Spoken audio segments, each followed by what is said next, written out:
Hello दोस्तों, कैसे हैं आप लोग। आशा करते हैं आप लोग अच्छे होंगे। तो पितृपक्ष में आपके लिए राजा हरिश्चंद्र की कथा लेकर आए हैं, तो जिसे आप ध्यान से सुने। जो कोई गलती हो उसे आप क्षमा करें। जैसे कि राजा हरिश्चंद्र सत्य और धर्म के लिए प्रसिद्ध राजा थे। एक दिन पितृपक्ष में उन्होंने अपने पितरों के श्राद्ध हेतु यज्ञ का आयोजन किया, लेकिन उस यज्ञ को पूर्ण करने के लिए उन्हें धन की आवश्यकता थी। इसी बीच महर्षि वशिष्ठ ने आकर उनसे कहा, हे राजन, धर्म की रक्षा और पितरों की तृप्ति के लिए यदि आवश्यकता हो तो कठिन से कठिन बलिदान करना चाहिए। राजा ने निश्चय किया कि वे किसी प्रकार के यज्ञ को पूरा करेंगे।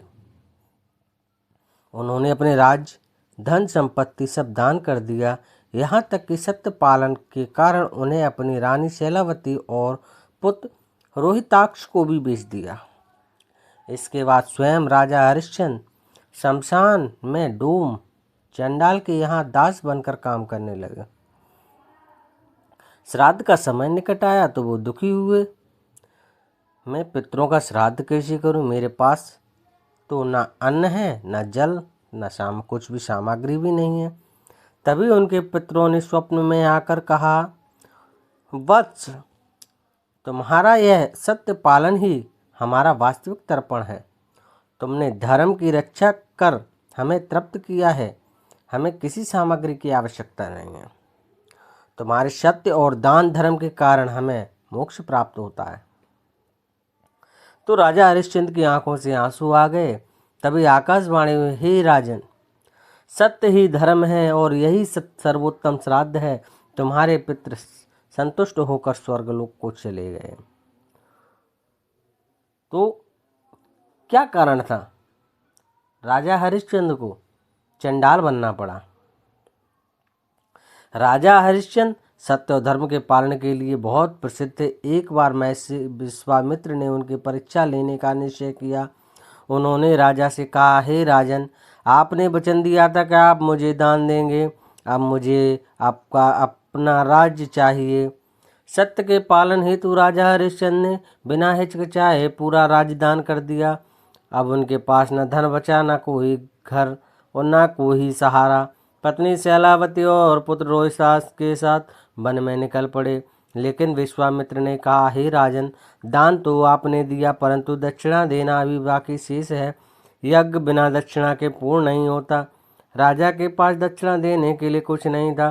तब विश्वामित्र ने उन्हें काशी नगर में दास बन जाने के लिए विवश कर दिया। राजा ने सत्य का पालन के लिए स्वयं को बेच दिया और उन्हें शमशान घाट पर काम करने वाले एक चंडाल ने खरीद लिया। इस प्रकार सत्य की रक्षा के लिए और इसी की दक्षिणा चुकाने के लिए राजा हरिश्चंद्र ने शमशान में चंडाल का कार्य करने लगे और मृतकों का संस्कार करना, कर वसूली करना आदि। तो जैसे राजा हरिश्चंद्र का चंडाल बनना उनकी सत्यनिष्ठा और धर्म पालन की सर्वोच्च परीक्षा थी। उन्होंने कष्ट सहकर भी अपने वचन को नहीं तोड़ा। अंत में उनकी परीक्षा पूर्ण होने पर देवताओं ने प्रकट होकर उन्हें पुनः राज्य और सुख समृद्धि लौटाई थी। तो अभी आपको पितृपक्ष की कथा का महत्व बताएंगे। इस कथा से यह शिक्षा मिलती है कि सच्चे मन से, श्रद्धा से और धर्म पालन से किया हुआ श्राद्ध पितरों को संतुष्ट करता है। केवल सामग्री या धन से नहीं, बल्कि सत्य आचरण और दान से पितृ प्रसन्न होते हैं। इसलिए पितृपक्ष में हरिश्चंद्र की कथा सुनने से पितरों की आत्मा को शांति मिलती है। तो ये थी हमारी पितृपक्ष में अधिकतर सुनी जाने वाली कथा राजा हरिश्चंद्र की, जिसे आप लोगों ने श्रवण किया। तो आप लोगों को हमारी कथा अच्छी लगी हो तो आप लोग एक लाइक, एक शेयर,